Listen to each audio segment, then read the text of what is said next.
Dan yang kedua, dalam hadis riwayat Tirmizi ni, Nabi ceritakan satu perkara dan Nabi nak suruh kita jaga perkara itu. Pentinglah.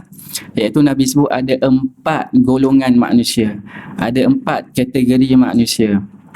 Ataupun Nabi kata di dunia ini ada 4 tingkatan manusia. Itu tajuk dia lah. Dan saya nak fokus pada yang kedua ni lebih, insya-Allah, secara detail. A'udzubillahi minasyaitonirrajim. Bismillahirrahmanirrahim.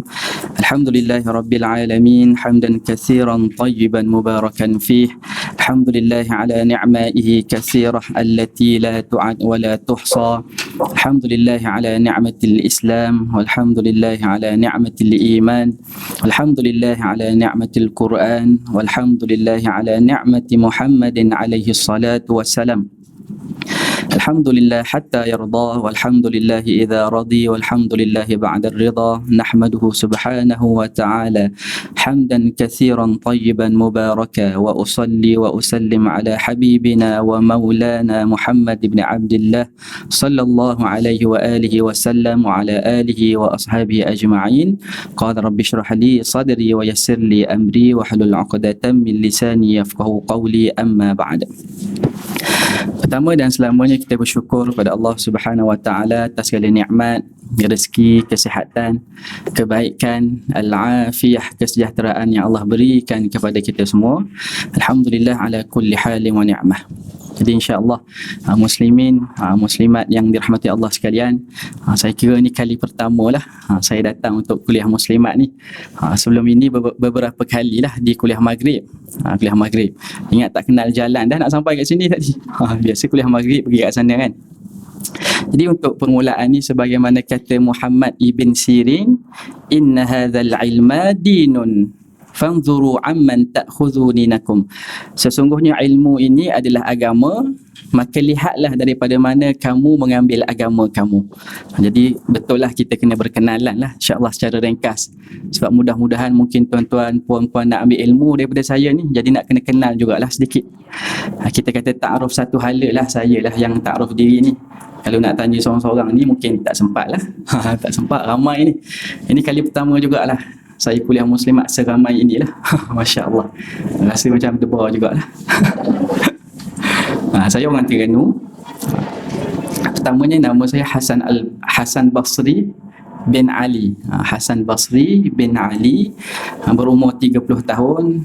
Alhamdulillah, ada seorang isteri dan 2 orang anak, alhamdulillah. Dan pendidikan akhir saya kuliah syariah Islamiah di Universiti Al-Azhar lah, alhamdulillah. Saya khirij, dapat BA tu tahun 2018. Kiranya baru jugalah saya di Selangor ni. Saya asal Terengganu, dalam 4-5 tahun jugalah. Dan kita kata kita ni sebenarnya berjiran lah. Saya tinggal di USJ 2. Dekat sangat. USJ 2. Sebab tu Ustaz Zuhairi kan, imam kan, Ustaz Zuhairi selalu jemput jugalah kuliah maghrib tu, ganti pada yang tak dapat hadir.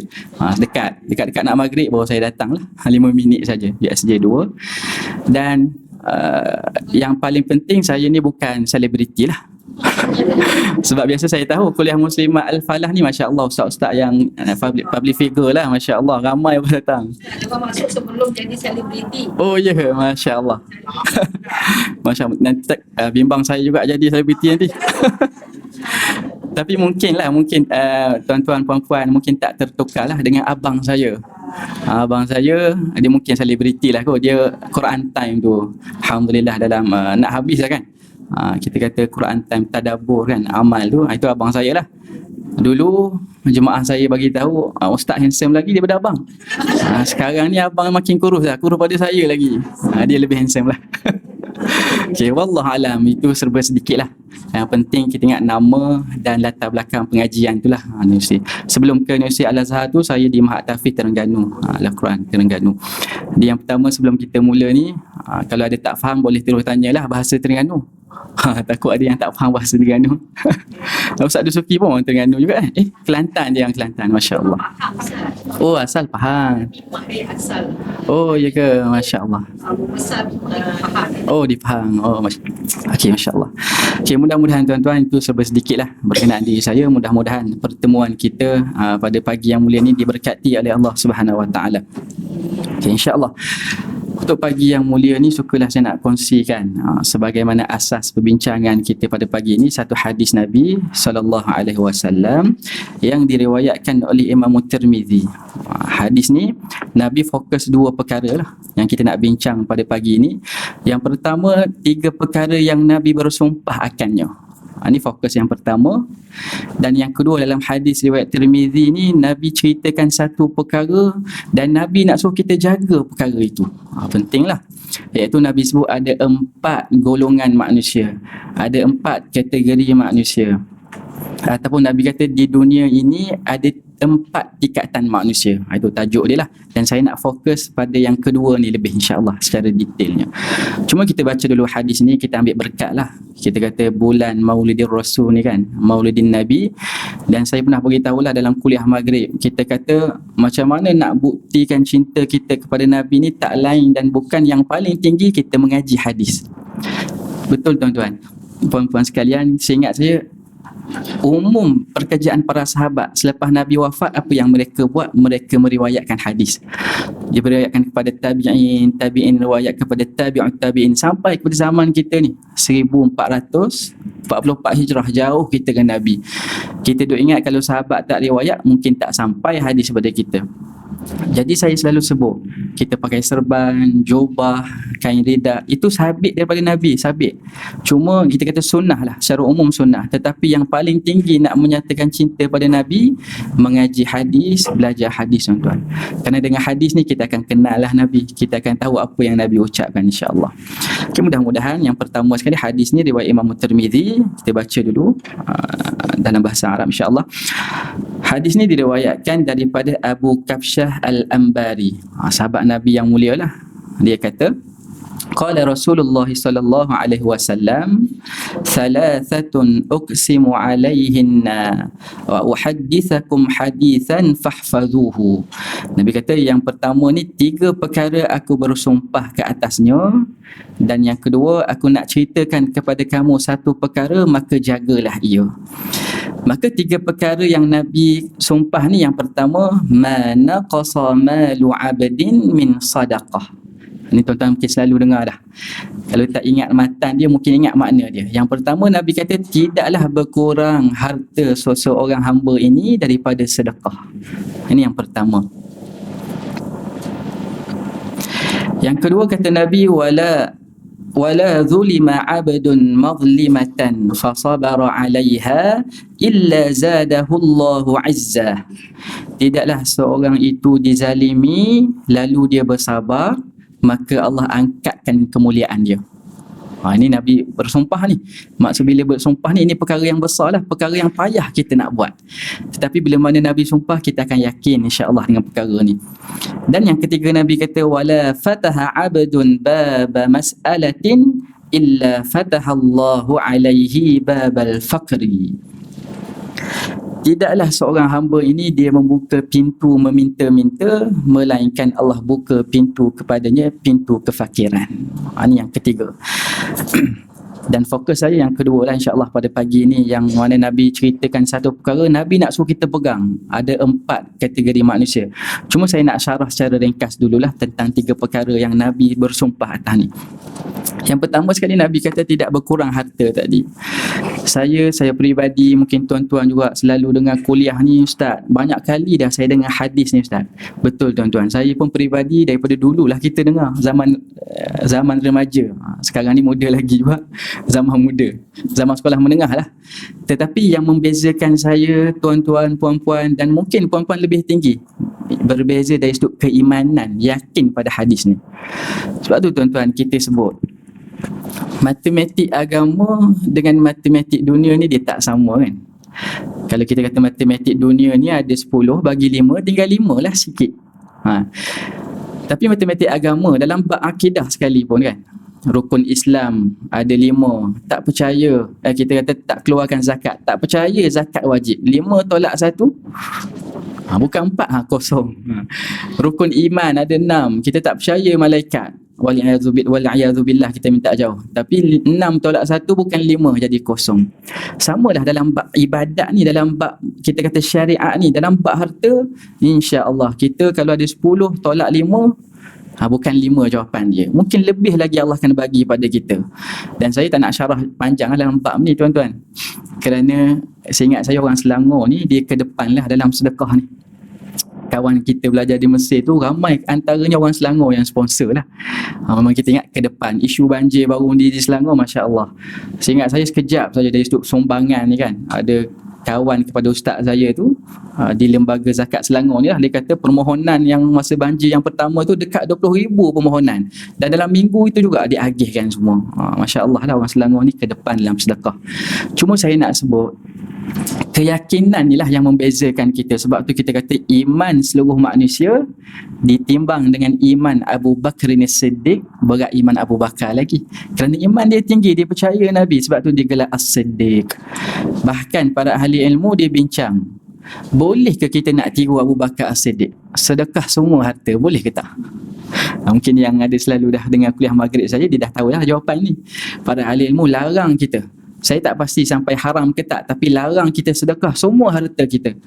Kerana iman kita tak sama dengan Abu Bakar. Hari yang pertama kita duk sedekah semua harta tu, iman kita kuat, ya betul. Esok kita dah minta orang dah. Lusa mungkin kita curi duit orang. Lusa kita rompak bank. Kita tak nak perkara itu. Sebab tu tak boleh sedekah semua harta kita. Iman kita berbeza. Dari sudut kita nak terima hadis ni, berbeza dari sudut iman lah. Cuma satu dalam bab sedekah ni, sebagai penutup bab sedekah. Satu lagi yang membezakan kita tuan-tuan, ada hadis Nabi sebut seafdal sedekah ni bila mana kita nak jadi kaya, ataupun bila mana kita memerlukan duit tu. Yang ni penting tuan-tuan. Dalam erti kata berbeza, saya ni orang muda contoh, saya ada isteri, anak, ada tanggungan, hutang dengan bank. Kita bila kita nak sedekah ni, Allah duit ni aku perlu ni, nak guna ni. Kan maksud kita nak jadi kaya ataupun kita memerlukan duit tu. Tetapi kita boleh sedekah juga. Kita sedekah dengan penuh keimanan, kebergantungan pada Allah. Mungkin berbeza dengan tuan-tuan, puan-puan sekalian ni. Ustaz, duit pencen saya tak habis Ustaz. Ustaz beritahu je nak berapa. Contoh, kita kata walaupun nilai sama sedekah, pahala tak sama.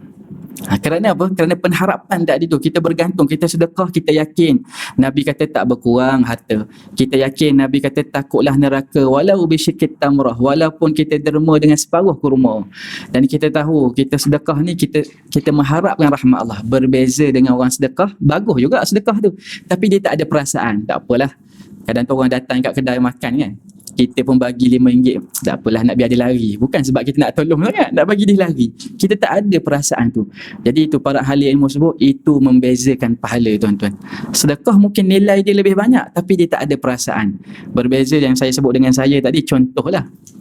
Kita ni perlukan duit ni, nak bagi mak, nak bagi anak, tapi kita boleh sedekah dengan kita percaya hadis Nabi ni, pahala dia tinggi insya-Allah. Dan kita akan bincang bab ikhlas, bab pahala dengan lebih detail pada fokus yang kedua ni insya-Allah. Okey. Dan Nabi kata yang kedua tadi kan, tidak ada, yang Nabi bersumpah jugalah, tidak ada orang yang dizalimi lalu dia bersabar, Allah akan muliakan dia. Yang ni samalah tuan-tuan, keimanan kita. Kalau hukum dunia ni kan, kita kena zalim, kita sabar, kita tak balas, orang kata kita ni lurus bendul kan. Orang kata dia ni mudah kena pijak kan. Manusia macam-macam. Tetapi kalau kita yakin Allah akan muliakan kita, yang ni payah nak buat. Sebab tu tuan-tuan, kita kalau kita hayati hadis Nabi ni, kita akan rasa payah nak bergaduh sesama sendiri ni. Orang kadang tu kata yang mungkin kita berasa hati, tak sampai bergaduh lagi, kita sabar. Mudah-mudahan Allah yang muliakan kita. Dan yang ketiga Nabi sebut, Nabi bersumpah, orang yang membuka pintu meminta-minta ini, Allah akan buka pintu kefakiran kepadanya. Mudah-mudahan kita dijauhkan lah. Okey, seterusnya fokus saya insya-Allah pada rangkap yang kedua Nabi inilah. Nabi kata, wa uhaddithukum hadithan fahfazuhu. Ini penting untuk saya dan tuan-tuan lah. Nabi kata, aku nak beritahu kamu satu perkara, maka jagalah ia, peganglah ia. Innamad dunya li arba'ati nafarin.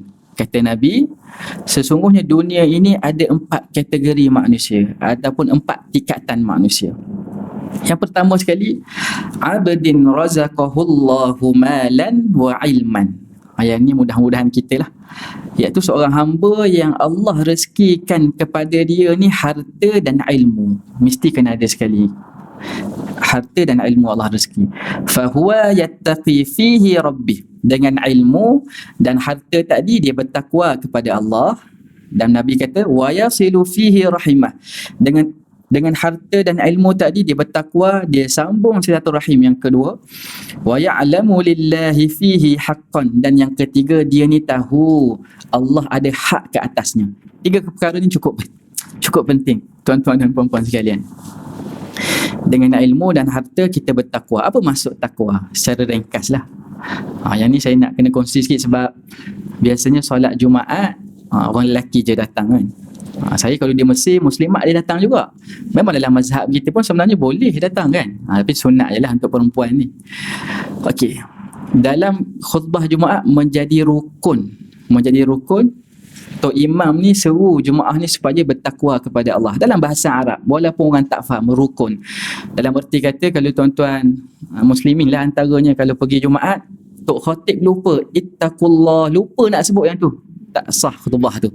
Kena ulang semula khutbah tu. Bahkan kalau dah habis lah kena ulang semula. Tapi kalau kita tengok Tok Imam ni lupa nak suruh takwa ni, kita naik atas mimbar cepat-cepat.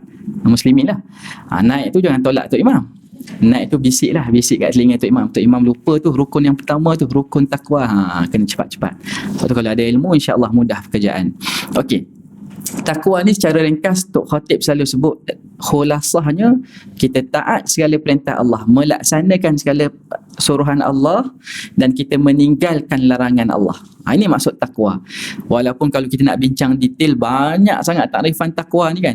Sayyidina Umar pernah tanya Ubay bin Ka'ab, apakah takwa? Amirul Mukminin Sayyidina Umar, apa maksud takwa? Dia tanya Ubay. Ubay ni Masya Allah sahabat Nabi yang mulia, ahlul Quran kan. Ubay bin Ka'ab, bukan Ka'ab. Saya selalu tegur lah dalam bab nama ni orang Melayu sebab dah terbiasa Abu Bakar, sepatutnya Abu Masya Allah. Dia kena mati kaf tu. Dalam bahasa Arab berbeza bagai, dia berbeza makna. Rajulun, rajulun lelaki, rijlun kaki kan, rijlun huruf yang sama semua. Samalah. Ataupun Ka'ab, orang Melayu sebut Ka'ab, sepatutnya ain mati. Cuma saya nak detailkan dalam bab ni sebab saya mungkin bidang Quran jugalah sebelum ke Mesir ni. Orang Melayu ni kan dia payah sangat nak sebut bila mana akhir mati sebelum akhir mati, huruf akhir mati sebelum akhir mati. Saya buat contoh mudah. Inna anzalnahu fi lailatul qadr. Mesti pergi dal, mesti pergi dekat ra juga. Walaupun dia mati, lidah kita ada tempat parking dia lah. Sebab tu kita panggil makhraj huruf, tempat keluar huruf. Tapi orang Melayu bila dua-dua mati dia payah. Macam Ka'ab tadi lah. Ka'ab, ain mati, ba mati. Jadi dia ambil jalan mudah. Ka'ab. Dari sudut nama tak apalah. Saya pun sebenarnya bila mengajar pun kita dah terbiasa begitu. Tapi saya suka duduk peringatkan diri saya. Maksudnya kalau sudut nama tu okey lagi. Tapi dalam bacaan Al-Quran, sebab Quran ni kita tak boleh ubah satu huruf, tinggal satu huruf, ubah baris. Saya pernah pergi dekat Selangor. Di sini, di Selangor ni lah. Imam dia muda, Masya Allah, bacaan dia cantik lah. Dia tiru lagu Sodah kan. Tapi dia baca ayat yang saya baca tadi lah. Inna anzalnahu fi lailatul qadr. Dia berhenti dengan apa tu? Dal saja. Dia tinggal huruf ra tu. Sebab tu yang ni kita kena latih betul. Ni memang sangat payah. Orang Melayu lah terutamanya. Sepatutnya qadr. Dia pergi juga kat ra. Satu lagi yang biasa. Saya buat contoh satu lagi. Kita akan jumpa banyak dalam Al-Quran. Fis samawati wal ard. Ra mati akhir sekali. Mesti pergi ra dulu. Fil ard. Jangan. Orang Melayu ni dia pilih salah satu. Yang ni dia pilih huruf yang last tu sebab mudah. Fil ard. Ramai anak murid kita baca gitu. Fil ard. Sepatutnya ra ke jangan tinggal. Fil ard. Itu dari sudut tartil Al-Quran lah. Jauh kita pergi, minta maaf. Okey, saya nak Amirul Mukminin Umar ni dia tanya Ubay, apakah maksud takwa? Dia kata, Ubay jawab secara mudah, pernah tak kamu jalan satu tempat yang ada duri, syaukah duri kan?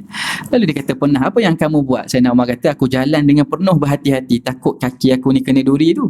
Maka itulah takwa. Di atas dunia ni kita berhati-hati dengan perintah Allah, dengan larangan Allah, itulah takwa. Jadi tuan-tuan, saya nak masukkan di sini apa? Ada satu kaedah yang cukup penting dalam kita memahami Al-Quran hadis yang ulama letaklah, bukan saya. Saya nakalkan. Bila mana disebut perkara khusus selepas mana umum. Okey, tuan-tuan cuba hafal dulu kaedah ni. Bila mana Allah khususkan sesuatu selepas mana umum. Allah khususkan sesuatu selepas mana umum. Okey. Bila dalam hadis ni Nabi sebut dia bertakwa umum. Kan? Sebab takwa ni kita buat segala suruhan dan kita tinggal segala larangan. Umum lah kan? Suruhan ni banyak, larangan ni banyak. Tetapi Nabi sebut satu lagi, wayasilu rahimah.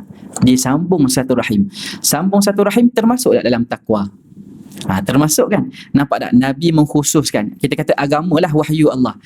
Khusus selepas mana umum. Menunjukkan pentingnya perkara itu. Faham tak? Saya buat contoh yang lain.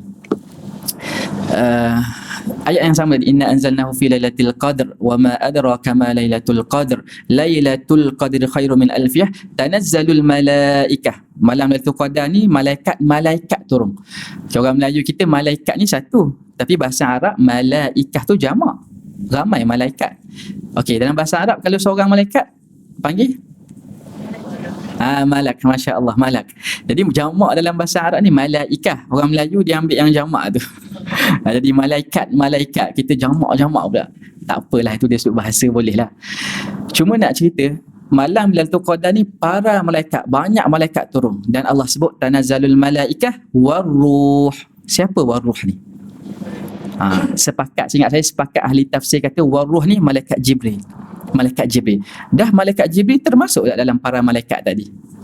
Termasuk. Lalu Allah khususkan selepas mana umum, menunjukkan ada fadilatnya malaikat Jibril, menunjukkan pentingnya dia. Samalah dalam ayat ini. Takwa umum, Nabi khususkan lagi dengan silaturahim. Ini sangat penting. Satu bab yang kita tak boleh lupa tuan-tuan, dan bab yang kita tak boleh remehkan, silaturahim. Dan saya banyak dalam kuliah saya sebut, sebab saya ramai adik-beradik. Sebenarnya peringatan untuk diri saya lah. Okay, adik-beradik dengan satu mak Ustaz Tirmizi ni 12 orang. Kalau mak belah Ustaz Syukri ni 7 orang. Jadi 19 orang semua. Anak saudara saya bukan tak, kita kenal lah, cuma tak ingat berapa semua. Tu berat jugalah. Saya insaf lah. Ramai sangat, lebih 30 lebih 40 lebih anak saudara. Cuma nak cerita silaturahim ni, apa maksud silaturahim? Sebab Nabi mengkhususkan selepas mana umum penting silaturahim ni, iaitu silah hubungan rahim ibu.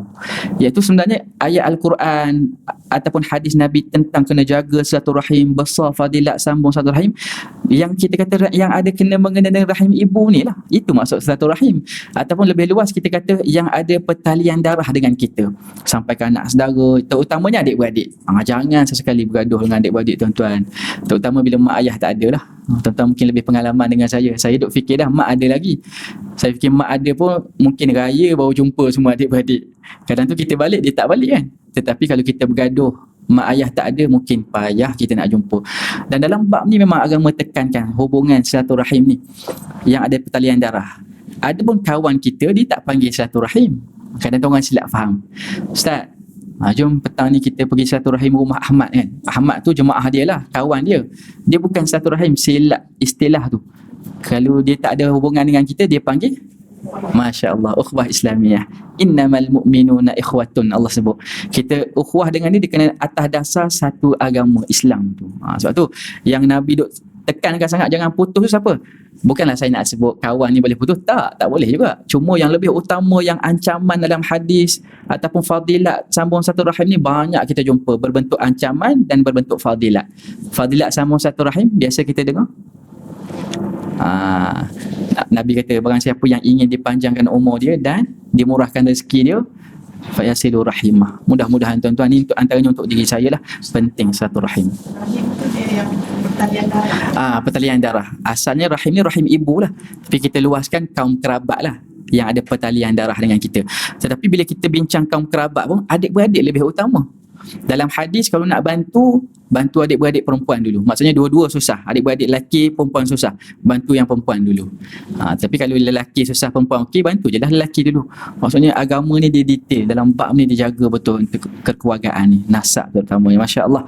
Untuk diri saya terutamanya. Okey. Nabi sepamana kata dia ada ilmu dan dia ada harta tadi. Dia gunakan kedua itu. Dia bertakwa. Dia sambung silaturahim. Dan dia rasa dia tahu Allah ni ada hak kepadanya. Nabi kata ini bi afdali manazil. Ini kategori manusia yang paling afdal, paling utama. Mudah-mudahan kita termasuk dalam ni lah, insya-Allah, muslimin dan muslimat sekalian. Allahumma amin. Hadza bi afdali manazil. Okey, Nabi sebut golongan yang kedua pula. Wa 'abdin razaqahullahu ilman walam yarzuquhu malan. Yang ni mungkin sebahagian daripada kalangan kita. Allah rezekikan dia ni ilmu tapi tak ada harta. Ni ada. Allah bagi ilmu tak ada harta. Tetapi masya-Allah, Nabi kata fahuwa sadiqun niyyati. Dia benar dalam niat dia. Dia sebut apa? Dia kata dalam hati dia, yaqul law anna li malan la amiltu bi amalin fulan. Aku ni kalau Allah rezekikan harta macam dia tu, aku nak buat juga sebagaimana amalan dia tu. Takwa pada Allah, sambung silaturahim. Ataupun begini tuan-tuan, secara umum kita kata yang pertama tadi ni, dia ada ilmu, dia ada harta, dia buat amal soleh. Senang kita terjemah begitulah, dia buat amal soleh. Lalu golongan yang kedua Nabi sebut ni, dia ada ilmu, tak ada harta, tetapi dia niat dalam hati dia ni, aku ni kalau Allah bagi harta, aku nak buat macam dia. Maksudnya dia mencontohi orang yang soleh. Yang ni satu perkara yang sangat penting tuan-tuan dalam bab agama ni, iaitu bab niat kita ni lah. Saya ambil contoh mudah beginilah. Saya ambil contoh paling tinggi lah, senang. Kita tengok orang pergi umrah, pergi haji, dan saya yakin tuan-tuan antara orang banyak pengalaman dah pergi. Tapi setengah orang diuji, dia payah nak pergi, bukan payah dia sebut, mungkin sebab tu dalam agama pun Allah sebut haji ni manistata'a ilaihi sabila, bagi yang mampu. Kenapa? Mazhab Syafi'i kata kerana sebab haji ni benda yang payah nak buat, perlu tenaga, kesihatan, harta benda. Sebab tu diikat. Yang lain Allah tak ikat pun dengan yang mampu kan. Tapi yang haji ni Allah ikat begitu. Saya nak cerita, bila mana kita lihat orang pergi haji ataupun pergi umrah, ibadat yang besar lah antaranya. Sebab haji ni kalau mabrur kan, laisa lahu jaza illa jannah, masya-Allah, tak ada pembalasan melainkan syurga. Lalu kita lihat orang pergi haji, para salafus soleh selalu sebut, alangkah beruntungnya Allah rezekikan kita ni niat dalam setiap amalan walaupun kita tak boleh buat. Yang ni kita kena tiru salafus soleh ni. Alangkah bahagianya, beruntungnya yang Allah rezekikan kita pasang niat walaupun dalam kerjaan yang kita tak boleh buat. Contoh yang haji tadilah, kawan kita pergi, adik kita pergi, Allah aku tak mampu pergi tahun ni. Kita pasang niat, ya Allah aku ni kalau ada harta, ada kesihatan yang baik, aku nak pergi juga haji. Dalam hadis Nabi sebut fa ajruhuma sawaun. Allah, pahala keduanya sama. Kita kata dalam bab ni free dapat pahala haji. Itu saya buat contoh lah. Nabi tak sebut contoh haji tu, tapi para ulama buat contoh. Contoh paling tinggi senang haji lah. Ataupun tuan-tuan kias lah, perkara baik yang kita tengok, kita pasang niat. Oh dia ni bantu orang, dia ni mampu sedekah banyak, aku ni kalau ada harta ni nak sedekah banyak juga. Free dapat pahala sedekah. Kan Nabi kata fahuwa biniyati, dia dapat apa yang dia niatkan, fa ajruhuma sawaun. Pahala orang yang buat tadi, yang dia nak contohi, dengan dia yang niat ni sama. Nabi kata, Allahu Akbar. Sebab tu saya peribadi, kita kata rahmat ajaib dalam agama kita tak ada dalam agama lain, bab niat tuan-tuan. Bab niat ni free dapat pahala. Sebab tu Allah membahagi-bahagikan rezeki, membahagi-bahagikan pahala ni cantik kita tengok. Tak semua orang berharta kan, tak semua orang ada tenaga yang kuat kan, masuk 60, setengah orang boleh lagi pergi masjid, setengah orang tak boleh dah, kena orang pimping. Tetapi dalam bab ni Allah bagi pada semua orang. Kita pasang niat tuan-tuan. Lepas tu kalau tuan-tuan tak dapat hadir kuliah, contoh tak dapat hadir kuliah, pasang niat, Allah bagi sihat ni, aku nak pergi juga ni kuliah duha ni kan, dapat free pahala insya-Allah. Okey, itu golongan yang kedua. Okay, kita masuk golongan yang ketiga. Nabi sebut wa abdin razaqahullahu malan walam yarzuquhu ilman. Yang ni berbeza pula. Allah bagi dia ada rezeki harta tapi tak ada ilmu. Yang ni kita tak nak sebenarnya. Bimbang jugalah. Maksudnya ada harta tak ada ilmu. Dan dengan harta tadi Nabi kata fahuwa yakhbitu fi malihi bighairi ilmin. Dia ni membinasakan dalam menggunakan harta yang Allah bagi tadi tanpa ilmu. Dia guna harta dia tu tanpa ilmu. Dan dia ni la yattaqi fihi rabbah, dia tak bertakwa kepada Allah. Ada harta saja tak bertakwa pada Allah, tak sambung. Wala yasilu fihi rahimah, dia tak sambung silaturahim. Wala ya'lamu lillahi fihi haqqan, dan dia tak tahu Allah ni ada hak ke atasnya. Dalam erti kata begini tuan-tuan, dia ni ada harta tapi dia tak buat amal saleh. Maka Nabi kata fahadha bi akhbathi manazil, ini seburuk-buruk kedudukan manusia. Allah, kita minta jauh tuan-tuan. Tetapi Nabi sebut pula yang keempat. Yang keempat, golongan yang keempat ni, wa abdin lam yarzuquhu malan wala ilman, seorang hamba yang Allah tak bagi ilmu, tak bagi dia harta. Yang ni kita paling tak nak jugalah. Tak ada ilmu, tak ada harta, tetapi kita pasang niat. Fahuwa yaqul law anna li malan la amiltu fihi bi amalin fulan, aku ni kalau Allah rezeki bagi harta ni, aku akan beramal sebagaimana amalan fulan. Yang ketiga tadi tu, yang tak buat amal soleh tu, kita pasang niat pada keburukan lah. Kita kata, Nabi kata fahuwa biniyatih, dia dapat apa yang dia niat, fawizruhuma sawaun, dosa keduanya sama. Nabi kata seorang tu jahat, dia ada harta, dia tak amal soleh, dosa dah. Yang kita ni harta pun tak ada. Yang ketiga tadi ada harta, tapi kita ni tak ada harta, kita niat perkara yang jahat, dapat dosa, free dapat dosa. Yang ni kita kena jaga. Para ahli ilmu dia nasihatkan kita, banyak berlaku perkara ni, terutamanya mungkin orang remaja lah. Mungkin tuan-tuan puan-puan ni yang selalu dengan kuliah ni, Masya Allah, mungkin tak. Tapi kita nasihatkan anak-anak kita. Saya buat contoh mudah antaranya isu orang muda kan, mungkin dia tak ada duit, dia tengok kawan dia isap rokok yang elektronik tu lah, vape ke apa panggil kan. Dia tak ada ilmu, dia tak ada duit nak beli tu, tapi dia pasang niat lah, kalau mak bagi duit ni, kalau ada duit ni, nak beli juga. Kita kata free dapat dosa. Kita minta jauh. Maksudnya pasang niat pada keburukan, nak tiru orang yang buat tak baik. Antaranya isu hari ni lah remaja kan, ada TikTok, tengok orang-orang yang ni lah, usahawan yang berjaya tapi merendahkan maruah dia. Aku ni kalau kaya ni nak ikut macam dia juga. Free dapat dosa. Yang pertama tadi free dapat pahala, sebab kita pasang niat pada kebaikan. Ini tu bab yang rahmat lah dalam agama, iaitu bab kita pasang niat ni. Saya nasihatkan diri saya dan tuan-tuan, lihat orang buat kebaikan lah, sebab kadang tu benda ni Allah rezekikan kan.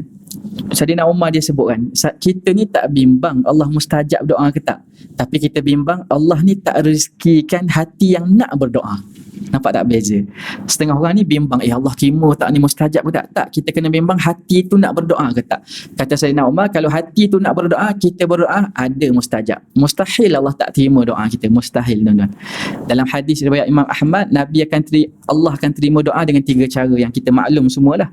Kecuali dalam doa kita ni ada perkara-perkara yang mengandungi dosa. Dan yang kedua, Nabi kata perkara yang memutuskan silaturahim. Ini antara saya nak kongsi dengan tuan-tuan ni, yang kita bincang tadi tu. Takwa, Nabi khususkan lagi dengan sambung silaturahim, padahal silaturahim dah masuk dalam keumuman takwa. Dalam hadis yang lain tadi, riwayat Imam Ahmad tu, Allah akan terima dengan 3 cara doa kita ni, kecuali kalau doa itu ada dosa. Dosa ni umum, tetapi Nabi khususkan lagi dengan putus silaturahim. Padahal kalau Nabi tak sebut silaturahim tu, orang faham dah. Maksudnya ismun tu, putus silaturahim pun dosa juga. Tetapi itu kaedah para ulama sebut, bila mana dia khususkan sesuatu sebab umum, penting, kena jaga dia, kena ambil berat tentang dia. Boleh tuan-tuan. Satu lagi saya buat contoh mudah, sebab ini berlegar dalam kehidupan kita. Ayat Al-Quran, hafizu ala salawati was salatil wusta. Allah kata, jagalah kamu semua ini akan solat. Kita faham solat 5 waktu tu lah kan, subuh sampai isyak tu. Tapi Allah sebut satu lagi, was salatil wusta. Apa solat wusta? Asar, Masya Allah. Sebahagian kata subuh kan, tapi yang kuat asar lah, perbahasan ahli ilmu. Ataupun mudah-mudah kita ambil dua-dua lah, kerana perbezaan. Seingat saya Imam Syafi'i dia masukkan dia subuh, tetapi sebahagian ulama besar dia kata, antaranya Imam Nawawi, Ibn Katsir, imam yang besar mazhab Syafi'i juga, tapi dia berbeza dengan Imam Syafi'i dalam bab ni, dia pilih asar dengan sebab masing-masing ada hujah lah. Cuma saya nak cerita, kalau kita masukkan asar pun sebenarnya dah termasuk dalam umum solat tadi. Asar termasuk sekali, menunjukkan kat situ ada kepentingan, kita kena jaga. Ini adalah waktu-waktu yang orang cuai lah. Kalau subuh mungkin payah bangun, mungkin minta diampunkan lah. Dan yang kedua, asar ni waktu orang bekerja kan, orang lalai. Sebab tu 2 solat ni solat yang penting. Okey, wallahu alam, itu kaedah ahli ilmu dalam memahami nas Al-Quran ataupun hadis. Okey, kita dah habis bincang hadis ni. Jadi tuan-tuan yang kita boleh ambil dalam bab niat lah. Hadis hari ni kita bincang dalam bab niat. Kita pasang niat dalam kebaikan dapat pahala. Sebab tu tuan-tuan, saya nak kongsi satu lagi hadis yang selalu kita dengar. Innamal a'malu binniyat. Masya-Allah. Hadis ni Imam Nawawi dalam hadis 40 Riyadhus Salihin dia letak awal-awal sekali, kan? Bahkan Imam Bukhari dalam kitab sahih dia. Saya nak tanya tuan-tuan, kitab bab pertama dalam Sahih Bukhari ingat tak apa? Bab pertama. Cuba. Kaifa bada'il wahyi lah, bada'il wahyi. Bagaimana kita kata bab turunnya wahyu. Ini bab pertama dalam Sahih Bukhari, bab turunnya wahyu. Tetapi Imam Bukhari masukkan hadis innamal a'malu binniyat yang pertama dalam bab itu. Kalau ikut kata para ulama, tak ada kena mengena pun hadis niat ni dengan turunnya wahyu, tak ada. Kan? Tak ada pun. Tetapi kata ahli ilmu, litambih, nak tambih, inzar. Tambih ni nak suruh kita ambil perhatian, nak suruh kita ancaman kepada, maksudnya setiap kali kita belajar ilmu ni, betulkan niat kita. Innamal a'malu binniyat. Cuma hadis ini, setiap kadang tu sebahagian orang lah, kadang mungkin silap faham. Kerana saya peribadilah, zaman sekolah menengah cuma kita kita zaman kaset dulu kan, tak ada YouTube ni mungkin tak ada lagi. Saya pun masa tu muda lagi ni, zaman kaset kita beli, ingat kat pasar malam ni kita duduk mengaji, kita ingat innamal a'malu binniyat ni untuk niat solat tu. Kerana kebanyakan ustaz ni dia duduk syarah hadis ni pasal niat solat lah. Sebenarnya hadis ni memberi makna yang besar kepada kita, bukan bab solat saja. Kadang tu setengah orang ni sampai was-was solat ni mesti kena ada niat. Sebenarnya tuan-tuan, orang yang sihat, dia dalam keadaan sedar, tak ada orang paksa, dia ada niat tu, kan? Cuma saya nak tanya tuan-tuan beginilah, kita kalau rukuk, sujud tak ada niat, sah tak solat? Ni jawab tak? Tak ada niat, sujud, rukuk tak ada niat, sah tak solat? Kekhilaf.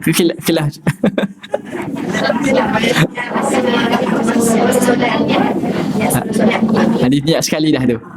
Okey, jadi sebenarnya setiap pekerjaan kita ni ada solat, ada niat. Maksudnya kita kata kalau rukuk tak ada niat, tak sah solat tu. Sebenarnya yang kita buat ni ada niat. Mustahil kita rukuk tanpa niat, mustahil tuan-tuan. Cuma yang orang Melayu faham ni, kita tak ucap sahaja aku rukuk kerana Allah Ta'ala. Kita tak buat yang tu. Sebab tu konsep niat ni kita kena faham. Seseorang seseorang yang sedar, dia begini, dia orang tak ada niat ni begini. Orang yang tak ada niat ni tuan-tuan, dia nak solat, dia takbir banyak kali kan, tuan-tuan pegang tangan dia, awak nak buat apa ni? Saya nak solat lah. Dia ada niat lah tu. Cuma dia mungkin dia was-was dari sudut dia nak atur, kan? Sebenarnya kita silap faham mazhab Syafi'i. Mazhab Syafi'i buat tu semua untuk memudahkan kita. Tetapi kalau praktikal kita jadi payah takbir 10 kali, kita kena tinggalkan. Sebab asal ni memang dah ada niat. Cuma mazhab Syafi'i dia ajar kita usolli, ataupun kita ada lintasan, kita ada pemikiran tu untuk mentakkidkan niat kita tu. Memang kita nak solat betul ni. Tetapi asas manusia, kalau dia sihat, dalam keadaan dia sedar, tak ada orang paksa, dia ada niat. Contoh, kita ambil pisau, tiba-tiba kita tikam kawan kita sampai kat depan hakim, saya bunuh dia ni tanpa niat. Mustahil, dia ada niat lah tu. Cuma dia tak ucap sahaja aku menikam dia kerana Allah. Dia tak ada yang tu. Asal memang ada niat. Orang yang tak ada niat begini, saya lupa nak beritahu. Orang tak ada niat ni, bila kita pegang tangan dia nak takbir tadi, saya pun tak tahu saya buat apa ni. Dia tak ada niat lah tu. Bahkan mungkin dia tak wajib salat dah, mungkin sebab tak betul lah tu. Tak ada taklifan dah. Ataupun kita kata orang yang dalam keadaan tidur, tiba-tiba dia mengigau ni pergi tampar orang, tiba-tiba dia tidur ni, bangun ni dia solat, Allah Akbar. Solat tak ada niat, tak sah solat dia. Kerana sebab tu konsep ni sangat mudah. Saya bagi tahu sebab nak membantu ramai orang Melayu. Di Mesir kebanyakan orang ni mazhab Syafi'i juga, tetapi mudah. Jarang kita jumpa orang takbir 2-3 kali. Tapi di Malaysia ni ramai begitu tuan-tuan. Saya tak sebut siapa-siapa lah, mungkin untuk diri saya, peringatan, ada keluarga yang terdekat. Dia konsep niat ni sangat mudah. Yang mazhab Syafi'i buat, dia ada ta'arud, qasad, ta'yin tu sebenarnya untuk membantu kita untuk takkid niat.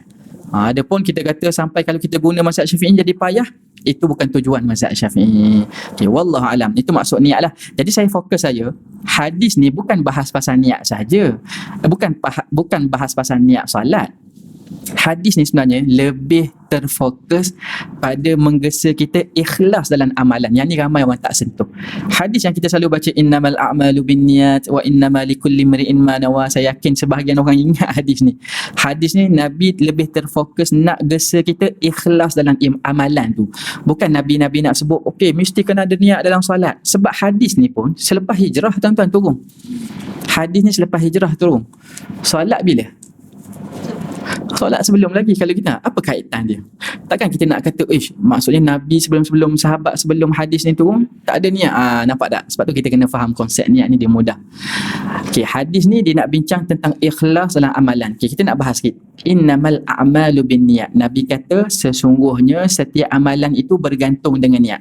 Yang ni betul lah kita kata solat mesti ada niat.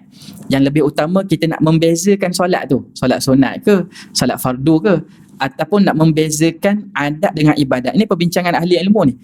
Rangkap yang pertama ni, setiap amalan mesti bergantung pada niat. Ya, betul. Antaranya nak membezakan solat dengan solat lah. Solat fardu, solat sunat. Ataupun adat dengan ibadat. Mandi ni sebab adat nak sejukkan badan, ataupun kita mandi ni kita pasang niat nak segar badan ke ibadah dapat pahala. Itu tujuan yang pertama. Tengok yang kedua, Nabi sebut wa innama likulli imri'in ma nawa. Dan seseorang itu dibalas berdasarkan apa yang dia niat. Sebahagian ahli ilmu kata sama je makna dua ni. Yang lebih kuat tak sama. Sebahagian ahli ilmu kata tak sama makna. Mustahil Nabi ucap perkara yang sama yang tak ada manfaat. Mustahil. Walaupun sebahagian kata makna sama untuk taukid tak. Yang lebih kuat ini makna lain, yang ni makna dia lain. Wa innama likulli imri'in ma nawa. Dan setiap orang itu dibalas berdasarkan apa yang dia niat. Ini dari sudut pembalasan. Dari sudut pembalasan yang Nabi nak gesa kita supaya ikhlaslah dalam amalan tu. Sebab apa? Sebab tengok contoh yang Nabi buat. Faman kanat hijratuhu ila Allahi wa rasulih fahijratuhu ila Allahi wa rasulih. Contoh yang Nabi buat ni untuk rangkap yang kedua tadi. Dibalas tu. Maksudnya barang siapa yang berhijrah kerana Allah dan Rasulnya, dia dapatlah pahala Allah dan Rasulnya. Wa man kanat hijratuhu lidunya aw imra'at lidunya yusibuha aw imra'ati yankihuha fahijratuhu ila ma hajara ilaih. Tengok contoh yang kedua. Barang siapa yang hijrah dia tu sebab dia nak kahwin, nak perempuan yang dicintai ataupun dunia, maka dia dapat apa yang dia niatkan. Maksudnya tak dapatlah pahala kerana Allah dan Rasul. Jadi contoh yang Nabi buat ni untuk yang kedua tu, wa innama likulli imri'in ma nawa. Jadi hadis ni sebenarnya bab niat, bab ikhlas dalam niat. Sebab tu sebahagian ahli ilmu dia kata, tuan-tuan biasa dengar tak asbab wurud? Kalau ayat Al-Quran dia panggil asbab nuzul, sebab turunnya ayat Al-Quran. Okey, dia bukan tak banyak sangat. Dia bukan semua ayat Quran ada asbab nuzul. Sebahagian ayat Al-Quran ni ada sebab dia. Kenapa ayat ini diturun? Contoh ayat ke-11 surah An-Nur diturunkan sebab nak membersihkan Aisyah kan daripada fitnah, itulah fitnah berzina dan sebagainya. Maksudnya ada sebab ayat tu diturunkan. Okey, kalau hadis dia tak panggil asbab nuzul, dia panggil asbab wurud. Asbab datangnya hadis tu, asbab Nabi ucapkan. Sebahagian hadis ni ada asbab dia. Kerana Nabi nak jawab soalan ni, sebahagian ada sebab dia. Jadi kita belajar sebab ni, dia membantu kita memahami konteks ayat tu sebenarnya. Samalah isu innamal a'malu binniyat ni. Sebahagian ahli ilmu dia kata sebab Nabi ucapkan ni, ada dua orang lelaki dia berbincang sebelum hijrah lah. Daripada Mekah tu nak hijrah ke Madinah kan. Seorang ni dia berbincang, dia di Mekah ni dah kematian isteri dia lah, lebih kurang begitulah saya secara umum. Dia kematian isteri, lalu dia niat nanti hijrah dengan Nabi, sampai di Madinah ni dia nak cari isteri baru. Itu yang pertama. Seorang lagi ni dia kata perniagaan dia dah merosak lah di Mekah ni, lalu dia nak berhijrah dengan Nabi pergi Madinah ni. Dia kata yang utama bila sampai Madinah ni dia nak kembangkan perniagaan dia. Lalu Nabi ucapkan hadis ni, barang siapa yang hijrah kerana Allah dan Rasul, dia dapatlah pahala kerana hijrah, pahala hijrah kerana Allah dan Rasul. Tapi kalau kerana perempuan Nabi sebut dan kerana dunia yang dia nak, maka dia dapat yang itu. Jadi tak dapat pahala hijrah. Jadi hadis ni bahagian ikhlas, menggesa kita supaya ikhlas. Saya nak masuk perbincangan yang seterusnya. Saya lajukan sikit tuan-tuan. Banyak saya nak kongsi ni kali pertama ni. Kalau boleh berhenti lewat sikit. Contoh. Kali pertama banyaklah modal. Okey. Yang ni penting. Para ulama dia bincang dalam hadis yang kita kongsi ni, an-niyatu wal amal. Niat dengan amalan ni macam mana, praktikal dia macam mana? Sebab kita duk bincang ikhlas ni, praktikal dia macam mana?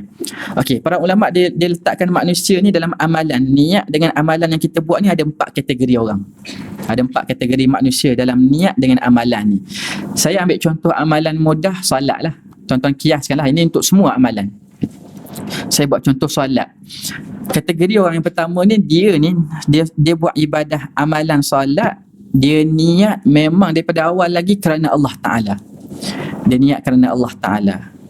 Maka sampai kalau habis bagi salam tu, kita kata yang ni confirm sah salat dia, Allah bagi pahala dia. Ni kategori yang pertama lah, mudah-mudahan kita termasuk dalam ni. Sama juga kalau tuan-tuan menuntut ilmu kan. Sebab menuntut ilmu ni kadar dia panjang, kadang tu 1 jam kan, lama dalam menuntut ilmu. Kita memang daripada rumah pasang niat dah lah kerana Allah Ta'ala, kita akan dapat pahala. Okey. Keadaan orang yang kedua, dia ni daripada awal lagi dia buat ibadat, dia solat ke, dia menuntut ilmu ke, memang bukan kerana Allah. Mungkin sebab manusia, mungkin sebab dia datang ni sebab nak tunjuk kat kawan dia, jiran dia pergi, dia nak pergi jugalah. Ataupun dia solat ni sebab mak dia suruh. Ni golongan yang kedua, daripada awal lagi dia solat bukan kerana Allah. Yang ini confirm tak terima solat tu. Confirm tak terima. Bahkan dia jatuh kepada syirik yang kecil lah. Kerana kita beramal ni bukan kerana Allah. Beramal mesti kerana Allah. Bahkan ahli ilmu kata yang ni insya-Allah jangan risau, tak ramai orang begini kecuali orang munafik. Tak ramai orang begini kecuali orang munafik. Okey, golongan yang ketiga, okey, dia ni daripada awal dia buat amal tu, solat lah contohnya, dia ni ada 2, dia panggil ishtirak. Dia berkongsi kerana Allah juga, kerana nak tunjuk kat orang juga. Daripada awal yang ni. Yang ni para ulama bincang, yang kuatnya memang tak sah solat tu, tak sah ibadat tu. Sebab daripada awal ibadat tu dia macam ada sekali dah. Dia seolah-olah Allah ni ada sekutu. Kerana Allah juga, kerana itu juga. Okay. Dan yang keempat, yang biasanya mungkin kita beginilah.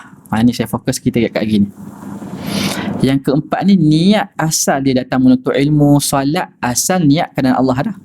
Okay, saya nak masuk yang niat tadi, yang mazhab Syafi'i tadi kan. Sebab tu dia nak bantu kita bila di awal ibadat tu kita betulkan lagi niat. Asal kita berjalan tu nak masuk saf, ada niat dah tu. Tapi bila sebelum takbir ni kita takkidkan lagi niat kita. Memang kita nak solat ni kerana Allah. Itu tujuan dia. Sebab tu ada golongan yang keempat ni, asal niat kerana Allah dah. Tiba-tiba di pertengahan tu. Di pertengahan tu dia datang, contoh ibadat solat lah, ramai orang masuk kan masjid ni, nak tunjuk sikit lah. Ataupun rasa macam kena betulkan lah, rukuk lama sikit, sujud lama sikit. Ini mungkin banyak berlaku lah, yang mungkin saya tuan-tuan.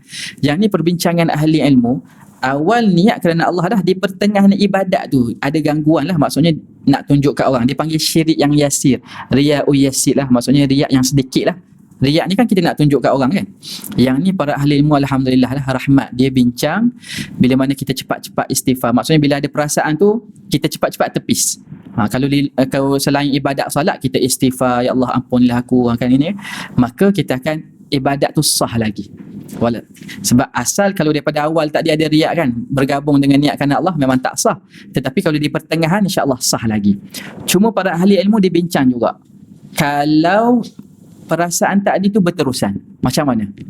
Tadi kalau kata okey, dah solat niat kerana Allah, di pertengahan tu tiba-tiba datang perasaan ni, ialah daripada syaitan lah tu perasaan tu, kita cepat-cepat tepis, sah lagi solat tu. Tetapi kalau perasaan tu dia berterusan, kita biar begitu. Yang ni alhamdulillah ada pendapat, seingat saya daripada Imam Ahmad dan Imam Tabari lah. Imam Tabari dia kata kalau dia berterusan pun insya-Allah masih sah lagi. Dengan syarat bila kita sedar tu, bila kita betul-betul sedar, cepat-cepat tepis istighfar kerana Allah, minta ampun dengan Allah, ibadat tu sah. Kalau tak, mungkin banyaklah ibadat yang kita kena qada tuan-tuan. Kalau tak banyak, ingat saya manusia ni memang terdedah dengan perkara tu. Terutama amalan yang panjang begini, tuan-tuan, dalam menuntut ilmu 1 jam, macam mana nak konsisten jaga niat tu. Tapi sebab tu tiba-tiba di pertengahan tu datang, cepat-cepat tepis. Allah bagi pahala menuntut ilmu insya-Allah. Okey. Wallahu alam, sebagai penutup yang ni. Yang ni saya nak bincang dengan tuan-tuan bab ikhlas, bab niat ni juga, tapi berkenaan mudha'afatul hasanat. Macam mana kita nak gandakan pahala dalam amalan kita. Kerana dalam hadis Nabi yang lain, riwayat Bukhari dan Muslim, Tadi hadis yang kita bincang awal-awal tu riwayat Tirmizi, kita nampak tentang kelebihan pasang niat ni tuan-tuan kan. Pasang niat kepada kebaikan, free dapat pahala. Tetapi dalam hadis yang lain riwayat Bukhari dan Muslim, Nabi sebut barang siapa pasang niat hamma tu, bertekad, bertujuan nak buat sesuatu, dia niat dah, fa'amilaha, Nabi kata dia buat pekerjaan tu. Maksudnya dia bukan pasang niat saja. Tak, dia niat nak pergi haji kan, tengok kawan pergi haji pasang dapat pahala dah, tetapi fa'amilaha, dia jadi juga buat. Kerana berbeza orang ni. Ada orang dipasang niat tak ada usaha pun. Ada orang dipasang niat dia usaha nak pergi juga haji. Ada orang tu dipasang niat memang dia usaha dia pergi haji. Fa'amilaha, Nabi kata maka pahala tu bermula katabahallahu indahu asyara hasanatin ila 700 di'fin ila ad'afin kathirah. Pahala bila mana dia start buat dah, dia buat ibadat tu, pahala bermula dengan 10, digandakan, boleh digandakan sampai 700, boleh digandakan dengan gandaan yang banyak. Menunjukkan rahmat Allah bagi pahala kita ni berbeza tuan-tuan. Soalnya saya buat contoh tadi lambat sedekah tadi, berbeza Allah bagi pahala ni. Jadi dalam bab yang last ni sebagai penutup saya nak bincang bagaimana kita nak gandakan pahala dalam setiap amalan kita. Kerana para ahli ilmu dia pesan selalu bagi tahu, saya buat contoh yang sama. Dua orang yang salat ni, saya nakalkan apa yang ahli ilmu sebut. Dua orang yang salat jadi makmum, 2 rakaat sama, rukuk sama, sujud sama, tapi pahala boleh jadi langit dan bumi. Berdasarkan hadis ni lah Allah boleh gandakan pahala. Manusia ni kita nak bincang faktor yang menggandakan pahala tu macam mana. Yang pertama sekali, macam contoh yang saya buat tadi, akhir dia kembali kepada kadar ikhlas kita, kadar niat kita, ataupun kesungguhan ibadat yang kita buat, kebergantungan kepada Allah. Tuan-tuan tulis semualah, senang. Dia ni yang pertama ni. Saya buat contoh. Dia kembali kepada kadar niat kita, kesungguhan kita buat ibadat itu, ataupun kebergantungan kita dalam buat ibadat itu. Itu mudah. Kenapa berbeza pahala dua orang ni? Kita kata yang pertama tadi kan, dia duduk solat, dia faham bacaan dia sujud nampak sama lama sujud tu, 1.5 minit sujud. Tapi seorang tu baca subhana rabbiyal a'la, maha suci Allah lagi maha tinggi, wa bihamdi, segala puji baginya. Dia baca, dia faham, dia baca dengan iman, dia tahu dia merendahkan kepala dia ni tempat yang hina lah bawah ni, dan dia tahu a'la Allah yang maha tinggi. Dia baca dengan perasaan kebergantungan pada Allah. Berbeza dengan sebelah dia, mungkin baca sekali dia subhana ala bihamdi, dih dengan dih saja. Yang ni saya bimbang mungkin untuk diri saya jugalah. Kadang kita solat laju, subhanallah ala bihamdi, dengan dih saja je. Sebab tu kalau nak selamat, dia ada riwayat sebenarnya yang lebih kuat, subhanallah a'la wa bihamdi tu cadangan daripada Imam Syafi'i, cadangan ulama. Kalau ikut hadis subhana rabbiyal a'la saja, tapi Imam Syafi'i dia cadangkan tambah wa bihamdi. Kita puji lagi Allah.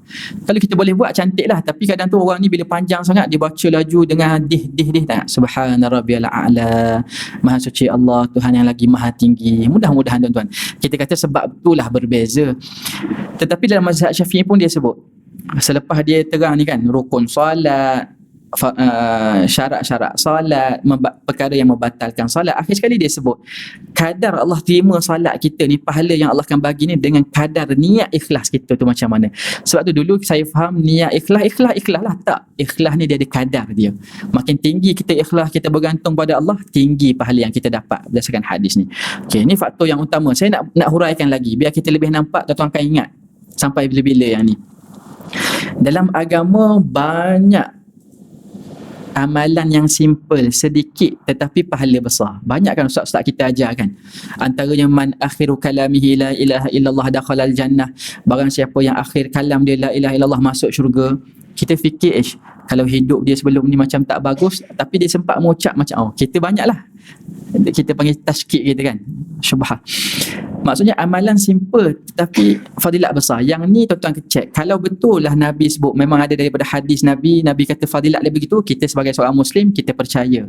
Cuma para ulama bincang macam mana kita nak selaraskan logik amalan yang simple pahala besar. Macam mana nak selaraskan logik dengan akal kita ni? Perbincangan ahli ilmu ada satu khulasah, kesimpulan yang Imam Ibn Qayyim dia buat sangat cantik tuan-tuan. Sebenarnya hadis-hadis sebegini ni dia bukan atas amalan sangat. Amalan tu satu perkara, tetapi sebenarnya dia bergantung kepada niat kita, kesungguhan kita buat. Contoh mudah, tuan-tuan biasa dengar penzina bagi minum Anjing kan. Dia penzina, bukan muslimah, penzina. Bagi minum anjing, bukan manusia. Anjing ni dalam Quran Allah hina betul. Allah kata ulama yang ikut hawa nafsu ni. Satu ulama dia ada dua. Kita panggil ulama juga sebab kita tak boleh taksub pada ahli ilmu ni sebab Allah kata ada ulama yang hawa nafsu ni. Dan Allah umpamakan ulama yang fatwa hawa nafsu ni kama salil kalb, macam anjing lah. Kama salikal in tahmil alaihi alhas atau tatrukhu yalhas. Kalau orang bagi makan kat dia pun dia jelai lidah, orang tak bagi makan pun dia jelai lidah. Begitulah ulama yang hawa nafsu ni. Saya nak cerita penzina bagi minum pada anjing sehina binatang. Tapi Nabi kata masuk syurga perempuan tu. Macam mana akal kita nak fikir? Kata Al-Imam Ibn Qayyim, sebenarnya bukan atas amalan tu sangat bagi minum tu. Itu satu hal lah bagi minum tu. Tetapi yang lebih lagi atas niat dia tu. Masa dia bagi tu dia tahu Allah ni maha pengampun. Kesungguhan dia buat ibadah tu. Dia tahu Allah ni maha segala-galanya, maha pemurah, maha penyayang. Dia tahu anjing ni pun makhluk Allah. Dia bagi atas dasar tu dia masuk syurga sebenarnya. Kalau ikut amalan macam bukan tak logik. Kita kata kita muslimah, contoh tuan-tuan, muslimah bukan pezina, muslimah bagi minum, bagi makan pada manusia, semulia-mulia makhluk lah manusia, lebih layak lah kita masuk syurga kalau nak ikut atas amalan tu. Tapi tak, dia sebenarnya atas niat dan kesungguhan kita. Jadi faktor yang utama ni dengan kadar niat ikhlas kita, kesungguhan kita, kebergantungan kita pada Allah Ta'ala. Okay, faktor yang kedua, nak digandakan pahala bi'atibari zaman. Kata ulama, diiktibarkan dengan zaman ni, masa lah. Masa ni contoh mudah lah. Tuan-tuan tahu kan kita umat Nabi Muhammad ni ada satu kelebihan, walaupun umur kita pendek tapi ada masa-masa yang digandakan pahala kalau buat. Terutamanya bulan Ramadan, ada Lailatul Qadar, 10 awal Zulhijjah, ataupun puasa 10 Muharram baru ni kan. 10 Muharram kan diampunkan dosa setahun. Ada waktu-waktu yang kita kena cari. Yang ni perlu pada ilmu lah. Kita belajar, kita akan jumpa. Ada waktu-waktu mustajab doa kan, musafir dan sebagainya. Okey, itu yang kedua. Yang ketiga, faktor digandakan pahala dalam amalan ni. Yang ketiga, bi'atibari makan. Makan ni tempat. Kita dikurniakan umat Nabi Muhammad ni ada tempat-tempat yang kalau kita buat banyak, maksudnya pahala tu berbeza daripada kita buat tempat lain. Terutamanya masjid lah. Okay, antara masjid-masjid pula Masjidil Haram, Masjid Nabawi dan seterusnya, Masjidil Aqsa. So dalam bab ni saya buat contoh. Ada satu viral kan video seorang mutawif ni bawa orang pergi umrah. Tapi dia mengaji dekat tanah perkuburan. Isu dia bukan isu boleh tak boleh baca tu. Pegawai di Saudi tu dia marah, kenapa mengaji kat sini? Dia kata tu pergi ke Masjidil Haram tu, itu afdal tempat tu mengaji kat sana. Lepas tu yang mutawif ni pun dia bergaduh dengan pegawai ni kan. Dia kata la hadza yajuz, boleh baca kat sini. Saya bila tengok video tu saya macam kesian lah. Kita bukan bahas boleh tak boleh, maklum. Kita pergi kubur kan, ayah kita meninggal, kita sedekahkan bacaan, boleh baca Al-Quran tanah perkuburan ni, tak ada masalah. Cuma kita kata alang-alang dia dah sampai kat situ. Bukan semua orang ni direzekikan boleh pergi Mekah umrah ni kan. Tapi alang-alang dah sampai kat situ, sepatutnya sepenuh masa kita mengaji kat Masjidil Haram. Kerana dalam hadis yang pelbagai kita tahu kat situ digandakan pahala. Tu sayang kita, orang kita ni kadang tu belajar kita tahu, tapi bila praktikal kita tak buat. Tapi bukan salah orang awam, biasa ustaz jugalah. Ustaz tu bawa pergi kat situ. Tapi kalau bawa jalan-jalan nak pergi kenal tu, kenal-kenal saja tu tak ada masalah lah. Okey. Yang ni last sekali lah, yang penutup. Tadi masa dan tempat-tempat, ada tempat yang digandakan pahala. Yang sebagai penutup last sekali, faktor yang digandakan pahala iaitu bi'atibaril amal. Amal ni dalam bab pemilihan amalan tu sendiri. Sebab amalan kita ni banyak sangat. Amalan-amalan sunat tu utamanya banyak sangat. Pemilihan amalan tu, kita nak digandakan pahala, pilih. Yang pertama sekali kita maklum, fardu dengan yang sunat, utamakan fardu dulu. Dan di antara yang sunat dengan sunat ni dia ada yang lebih afdal juga. Dia ada yang muakkadah dia panggil. Ustaz-ustaz selalu buat contoh kan. Sebab tu dalam solat sunat ni kan, kalau yang fardu tadi, yang fardu bila masuk tarawih ni lah kan, solat sunat tarawih dengan fardu isyak, fardu maghrib, sepatutnya yang tu lebih ramai lah. Kalau orang faham betul, fardu isyak dengan fardu maghrib lah lebih ramai daripada tarawih tu, sebab tarawih tu sunat. Yang ni untuk diri saya jugalah. Tetapi kalau kita nak buat contoh, antara yang sunat dengan sunat ni dia ada yang lebih afdal.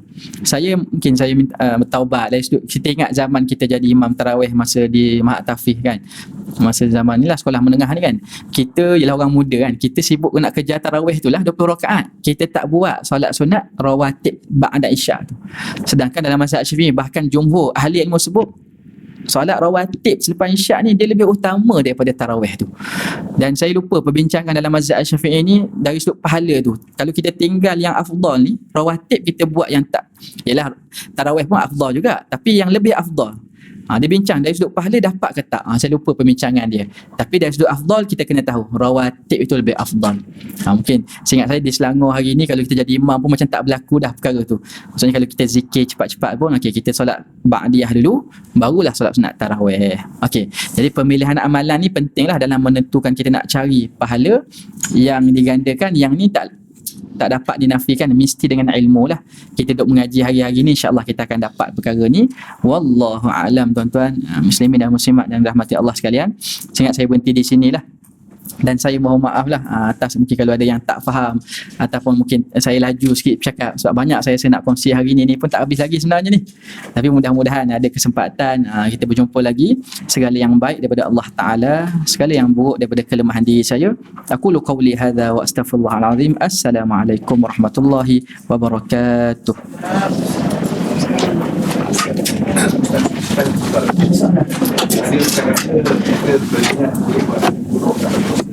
Ya. Bagaimana tak dengan apa yang kita mahu yang kita mahu kalau kita buat baik Allah beri pahala. Kalau kita tak melakukan dosa tu Allah kita beri pahala. Masya Allah, betul lah. Saya lupa. Dia ada banyak hadis Nabi. Itu penting pada ulama tu. Saya sendiri pun bila baca satu hadis kita keliru. Tapi kita baca syarahan para ulama, rupanya banyak riwayat. Yang Haji sebut tu ada satu riwayat Nabi, riwayat Muslim, Bukhari juga. Nabi kata dia niat nak buat jahat, tak jadi buat, dapat pahala. Nabi sebut seolah-olah berbeza dengan yang ni kan, yang kita bincang ni. Kita selarah macam mana para ahli ilmu dia selarahkan hadis ni. Dia sebut dalam riwayat yang lain Nabi letak syarat, nak dapat niat buat jahat tak jadi buat dapat pahala. Nak dapat pahala daripada tak jadi buat tu ada satu syarat penting, iaitu mesti tinggal tu kerana Allah Ta'ala. Mesti tinggal tu kerana Allah. Sebab asal tuan-tuan hadis kalau kita niat nak buat jahat sebenarnya dapat dosa. Dalam hadis yang lain Nabi sebut dua orang Muslim, boleh panjang sikit tak apa, jangan keluar lagi boleh nanti takut silap faham. Nabi kata dalam hadis yang sahih, Nabi kata dua orang Muslim bisayfaihima, dua orang Muslim ni dia bertemu nak bergaduh ni, dia mengangkat pedang dia, bisayfaihima maksudnya dengan senjata dia. Nabi kata orang yang membunuh dengan dibunuh masuk neraka. Sahabat pelik, bukan saya je, sahabat pelik. Sahabat kata yang membunuh yelah betul lah masuk neraka, yang dibunuh dia niat nak bunuh tapi tak sempat bunuh pun. Nampak tak? Asalnya dia niat nak bunuh tapi tak sempat bunuh, sepatutnya tak masuklah neraka kan, kalau kita faham hadis tu niat. Sebab tu yang ni saya penting, saya secara peribadi daripada muda juga saya dengar tak niat nak buat jahat tak jadi buat dapat pahala. Dia ada perincian dia, antaranya hadis ni lah. Asal niat nak buat jahat, kalau kita ada usaha macam kita angkat pedang tadi, yang ni Nabi kata bila sahabat tanya kenapa yang dibunuh sedangkan dia niat, dia tak sempat bunuh lagi pun tapi masuk neraka, kerana apa? Nabi kata innahu kana harisan ala qatli sahibi, kerana dia pun ada niat Nabi kata, dan dia ada usaha nak bunuh kawan dia, kebetulan sahaja dia mati dulu. Dalam arti kata kalau dia hidup lagi dia usaha lagi nak bunuh kawan dia. Sebab tu ada satu syarat penting tuan-tuan sekalian, nak dapat pahala daripada hadis yang Nabi kata niat nak buat jahat tak jadi buat dapat pahala penuh. Nabi kata pahala penuh. Syarat utamanya tak jadi buat tu kerana Allah Ta'ala. Contoh mudah begini, ni penting contoh ni. Kita malam ni nak pukul 12 nak buat maksiat, contoh nak pergi kelab ke, minta dijauhkan lah, tapi contoh saya buat. Balik selepas solat isyak tu kita rasa letih, kita tidur sekejap, tidur bangun-bangun dah subuh dah, tak jadi buat maksiat tadi, yang tu dapat dosa tu, dia niat buat jahat tu. Tetapi yang nak dapat pahala hadis Nabi tu, dia niat nak buat jahat malam ni pukul 12, balik isyak nanti, ya Allah betul ke aku nak buat ni, Allah marah ni, aku takut akan azab Allah, tak jadi buat kerana Allah, yang ni dapat pahala penuh. Wallahu alam. Itu kepentingan pelbagai riwayat tu. Wallahu alam. Mudah-mudahan ada manfaat.